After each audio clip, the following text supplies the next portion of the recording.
Everybody's seeing him on stage. Thomas Rawls, and the stage is the right spot for him to be what has happened this first half of the season. It is Seahawks Weekly. We're here at Pearl Bar and Dining in Bellevue's Lincoln Square. I want to say thanks to our sponsors, especially Legendary Donuts, as well as Michael's Toyota of Bellevue, both of them with us, but Sparkling Ice, Heritage Distilling's Batch Number 12 Vodka, and really the people that allow us to have this each week here at Pearl Bar and Dining. And Thomas, welcome, man. Hey, good to be here for the first time. Yeah, welcome. Yeah, let's give him a big hand. Thank you. It's kind of spirit you get accustomed to. You're in your first season with the Seahawks, but it has to be kind of fun for you. Yes, I'm blessed to be here. I love the 12s, all the support and all the fans, and amazing feeling. So blessed to be here. You know, I just shook Thomas's hand, and he hurt my hand. My hand hurts. The key is to have really sweaty palms like I do, and then you kind of slipped right out of there, didn't you? Exactly right. The Well, I'll key tell you is to what. get the thumb underneath so they can't squeeze it that hard. Oh, no, I know he's hanging on to the rock, though. I tried to challenge him. I seen his forearms. His forearm looked like my calf. I tried to challenge him, so I think I'm stronger. You know what, Thomas? I'm looking at you are a perfect Seahawks story. I mean, a guy who's a free agent. You know, and I was looking at two of the guys that have the best average per carry in the NFL. You and Todd Gurley, both rookies, but worlds apart, because Todd Gurley was a first-rounder. You're a free agent, and, man, what a find you have turned out to be. You got to be really proud. I mean, I guess on one sense, see, that's how I get cheap applause, Thomas. By reciting your accomplishments? I talk about your accomplishments, and I get some cheap applause. That wasn't for you, Dave. Yeah, it was good. I loved it. I felt like I was back in the day. But, you know, I think sometimes guys get a little bit of an attitude, but also, you know, I mean, because I'm sure, you know, a lot of guys will talk about how many guys were drafted ahead of me, but, you know, life happens for a reason, and if this is what helps motivate you, man, this is a great story. It is, and when I think about what it, you know, took to get here and to this point, I thank God every day, and that's, you know, the honest to God truth. And it wasn't easy. It's not hard. And for anybody who's listening to me right now, it's not about how you start. It's how you finish. I know it's kind of cliche, but it's the truth. You know, I wasn't a first-round pick. I was sitting there on my couch on draft day with all my family and friends around, hoping I'd hear my name. Kept praying. I got a lot of calls. Could have went anywhere in the NFL. And I came here for a reason. I chose here, and I had a gut feeling, and it's not about if you're drafted or undrafted. It's about what are you going to do when you get to the position and have an opportunity with your foot in the door. And that's all I did. I just took advantage of every opportunity. And when I want something, I try to claim it. I show it. I say it. And that's all I did. Thomas, who called you that day for free agency? Coach Carroll. Yeah, you know. Yeah. Pete, you ought to hear Pete talk about you. I mean, he loves you. And the thing he talks about is that I remember one time he got really fired up in a meeting, and he's like, this guy's a freaking thumper, man. You know, he was getting excited about it. He loves the way you attack. And so that's got to be good knowing. I mean, that had to be some sort of consolation there. You don't get drafted, but you get called by the head man. Yeah, and one thing about that is I may have a little bit of talent, but my work ethic and maybe. Yeah, you're pretty talented, buddy. Maybe. But my work ethic, man, is unbelievable. You know, I'm one of the players who I have to work hard throughout the week in order to play good. So if my preparation is bad, I may play bad.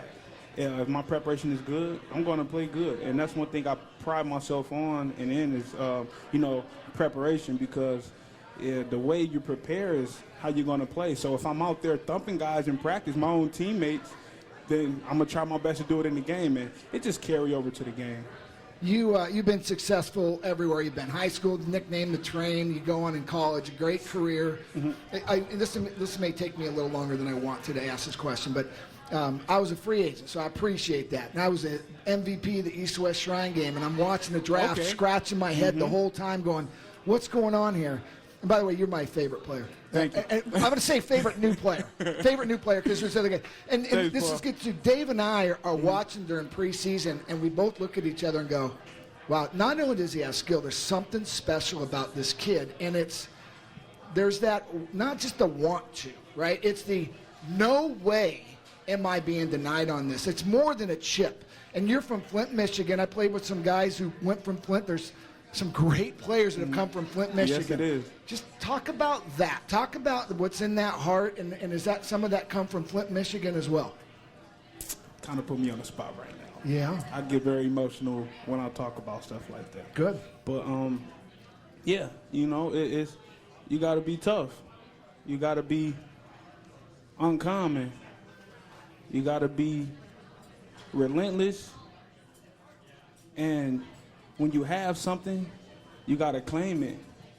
And if you never get something that you really want, you learn something in the process of getting it. You get what I'm saying? Mm-hmm. So, kind of tough growing up back home, and, you know, proud to say that I'm from Flint. Still got family there. Yeah. Yeah.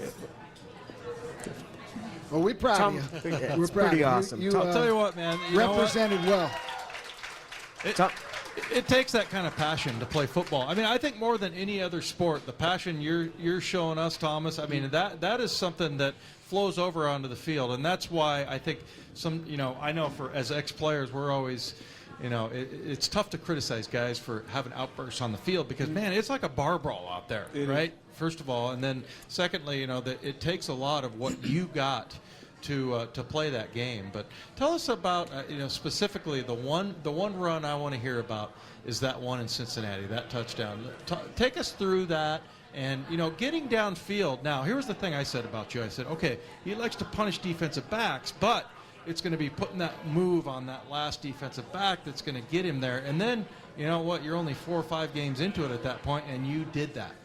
Yeah, I mean, I'm in the backfield, and I hear the play, and I knew that I was gonna cut it back.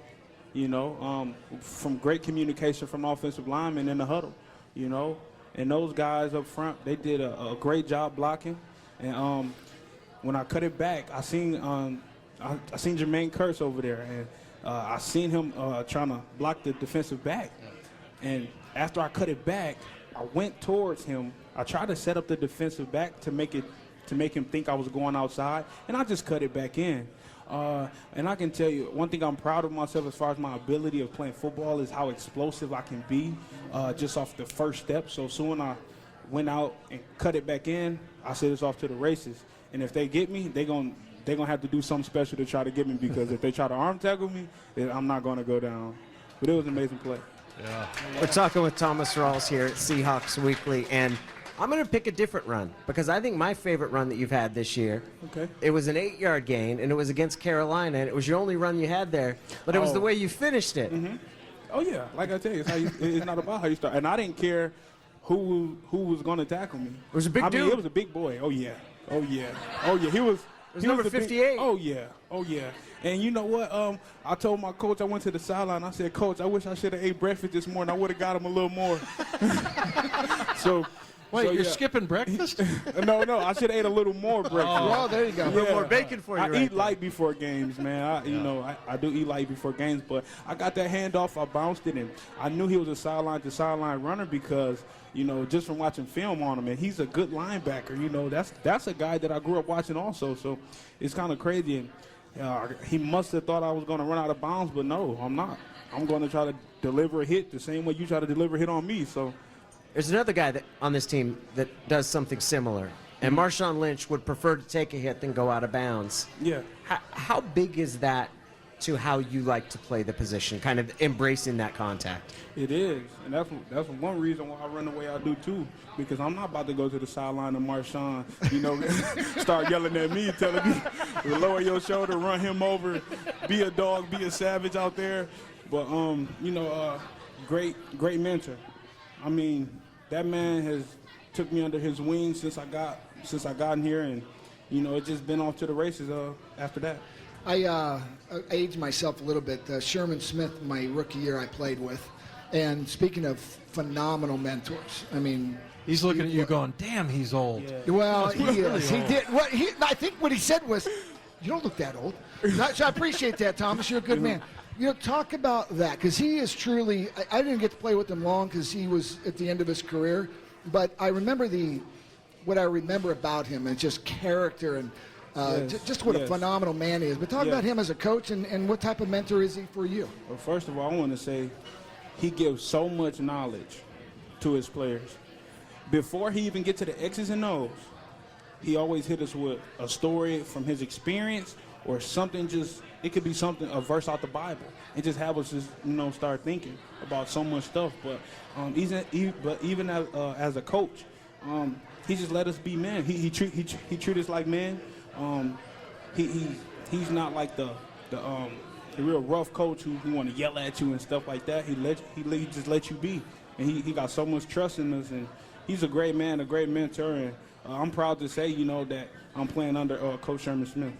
I'll tell you what, you've got some great guys as far as leadership goes. I do. Another guy, Fred Jackson. Fred, he's 34 years old, and I know he probably looks like an old man to you. Wait. I played with him too, by the way. Fred, 34? Wait. Teasing. You didn't know that? What's his jersey number? Number 22. I'm 22 and he 34. Okay. Hey, how about that? You see that? Yeah, I like that. Do you want his jersey? This guy's a math guy. No, he's just pointing out the contradictions and ironies that are present within the roster. But no, I mean, you got a couple of guys like Marshawn you mentioned already, but Fred Jackson and Sherman Smith. I mean, man, that's just a wealth of knowledge. I'm around such great men that can give me so much wisdom, experience, just so much stuff to learn from. So when I'm a rookie and I'm behind a 9-year, 10-year vet, I'm soaking up as much as I can from those guys. I'm really a sponge when it comes to those guys, man, because I just want to be great in my profession, and just keep building character and being a great person, a great man. And with those three, man, they bring me that. Hey, Thomas, I'm bringing a lot of my old stories, but I played behind an all-pro guy, and I remember my position coach came up to me and he goes, "Do you think you can start in this league?" Because you have to have a certain confidence to make it in this league, right? Yeah. But I'm behind one of the greatest players in the history of football at safety, a guy named Kenny Easley. And he goes, "Do you believe that you can start in this league? Because I don't think you do, and you should be starting at this free safety spot." And I'm like, "Well, yeah, I do." You're behind Marshawn Lynch, who's, I think he's going to be a Hall of Famer at some point. Mm-hmm. Do you believe not just that you're good enough to be here, because you are, but that you're a great player and can be a starter in this league? What kind of question is that? Well, because it's easy to get pushed back. I'm just saying, it's easy to get pushed back when you have a guy like Marshawn. Oh, yeah, I see what you're saying. But my confidence, it grows each day as I'm out there in practice and as I'm out, on the field getting touches. It builds every day. But, I mean, yes, I do think I, can be a starter in this league, and I'm going to keep working towards that. And I'm willing to do whatever it is to wait. I know I'm patient. I'm only a rookie. I mean, that don't mean anything to me. But I'm being patient, and I think God at the right time will, allow that, and I'm just being patient.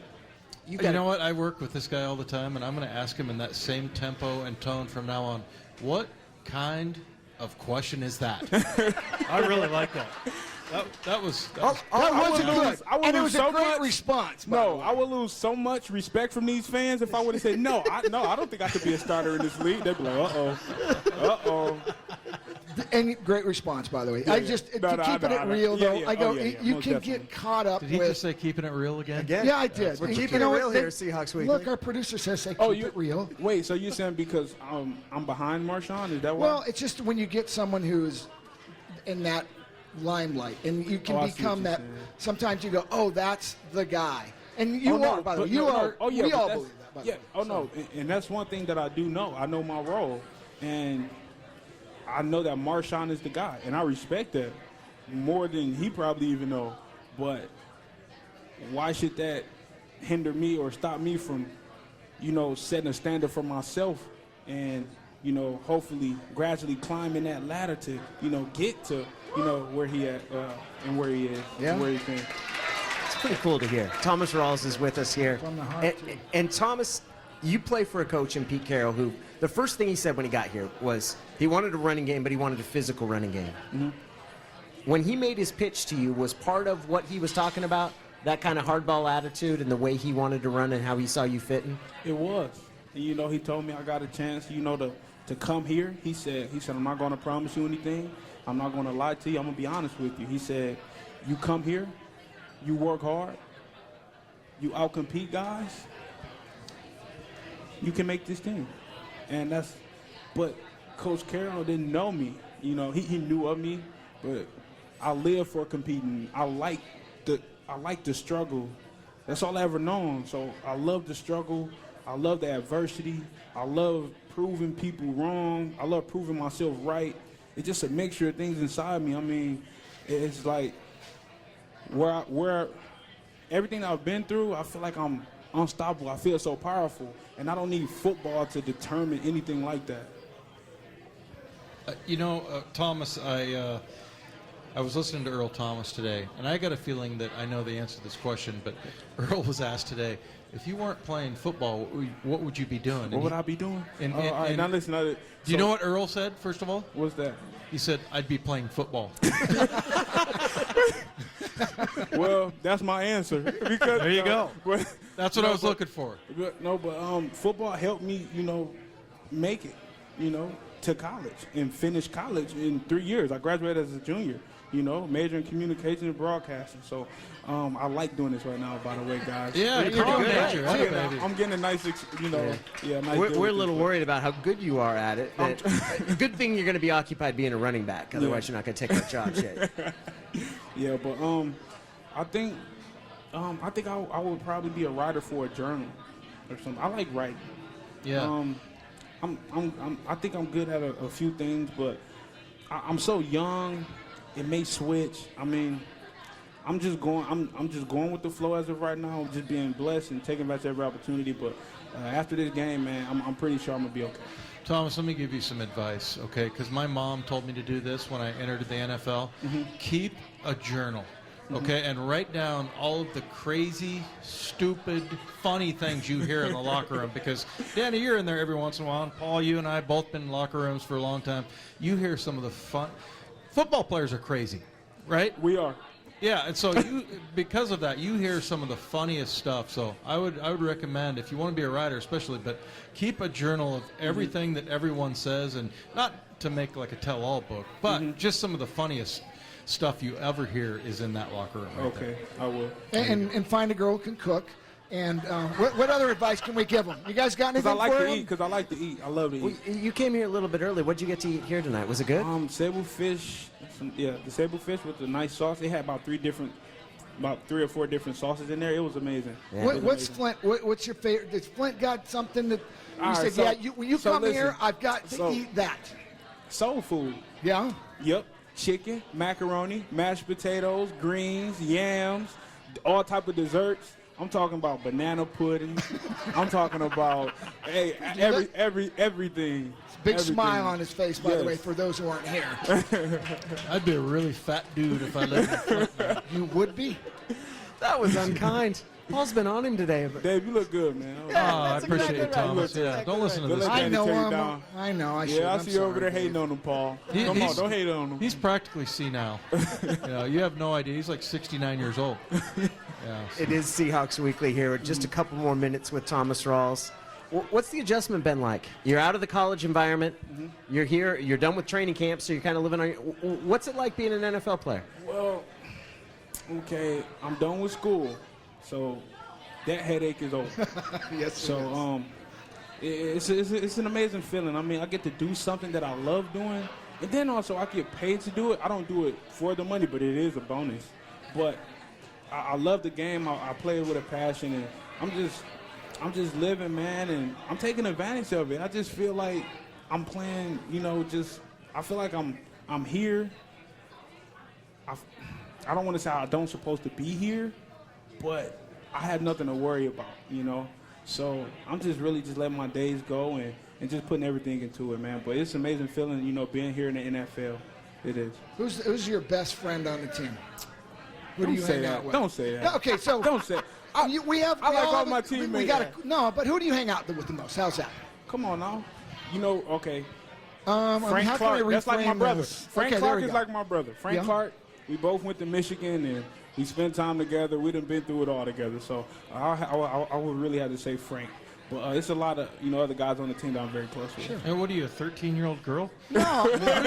Who's your bestest friend? Look, when you're a rookie, you gravitate to guys, right? And usually Yeah. it's an offensive guy or someone that you got something in common with. Yeah, it is, And it's yeah. tough, man. Paul- The veterans are tough. Paul, I want you to know you're my best friend. And Dave, you look skinny tonight. But yeah. That's done out of love. It's about him and I. So But other than Frank, I mean, I like hanging out with the older guys because I like learning from people. So when I hear their stories or if I see them doing anything, I'm like, okay, that's what not to do. Okay, I can do that. But and they tell me so much stuff of as far as just being in this business and things of that nature. So I'm like the little brother looking up like, hey, so what's this? What's that? So, and they help me out. Yeah, it's always good to have more questions than answers, bud. That's good stuff. What do you like to do off the field?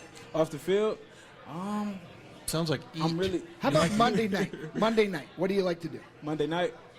Probably catch me at home watching SpongeBob or something like that. SpongeBob? I'm probably eating, watching SpongeBob, and probably playing the game. Oh yeah, and I talk to my mom, my dad, and my grand a lot too. So my family, I talk on the phone with them a lot because they miss me a lot and they blow me up, and I be so busy and I just really talk to my family a lot. But other than that, I mean, I like reading motivational books. Yeah. You know, Tony. I finished the Tony Dungy book, and that was that's amazing. good, Yeah, Yeah. it's called Uncommon Manhood, and it was an amazing book. So other than that, I mean, I'm very chill, man, and nothing special about me, man. There's actually a lot that's special Thomas, about you, it is Thomas. Thank Yeah. you so much. Humility It is really cool. The last question for you here, and it comes from... No, it's not. It's your last question. Okay, it's my last question. Comes from Lisa and her son Eli right here. Uh-huh. And I know she doesn't. You don't want to give away any state secrets, but they're worried about your calf. They're worried about my calf. Yeah. Well, I'm gonna say this: don't worry too much. Okay. So you can let Lisa? Eli know Don't that. worry too much. I'll be okay. Thanksgiving, you're bringing your family out? What's going to happen on Thanksgiving? Do you know Well, yet? Thanksgiving. They are gonna have to travel here. Yeah. Because I'm not gonna travel. You're gonna be back working. home. Wait. Oh. Stop. No, he's not. Stop. No, he's not. I hope not. I hope not. Well, wait. I hope I do. Yeah. Yeah. Thanksgiving Thursday. No, Yeah. we Wait. don't have a game Thursday. Well, no, but you're gonna have to Wait. be up here because there's gonna be practice. Yeah, right. Yeah, I'm just saying. I thought I well, was asking if but- they're bringing the family out. Oh, bring him here to the show. Bringing the family to Thanksgiving. Oh yeah. I'm not gonna travel back home. They're gonna come up here and cook me, all of those good foods that All I that told good you stuff. about. Yeah. So It is good. Let's all hear it for Thomas Rawls here. thank you guys. A lot of things he could be doing on a Thursday night. It's been really awesome to watch the start of your career. Thank We you. look forward to many more. Thank you so much, Thomas. Thank you so much, Danny. Thank you, Dave. Thank you, Paul. You guys had an amazing time here.